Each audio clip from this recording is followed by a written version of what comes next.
That's a necessary step.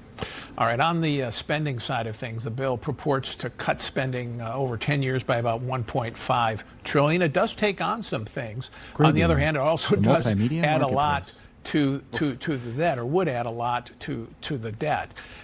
It's a little, it's ironic to see the Democrats claiming that this would add to the debt after the Biden blowout, and when they oppose many of the reforms like Medicaid reform and others that would actually cut spending further. Right. But how worried how worried should our audience be about the additions to the debt from the bill? Grabian, the multimedia marketplace. The bill has a marginal impact on the fiscal position in the U.S. I mean, it's important to remember we do have a fiscal problem. That's real.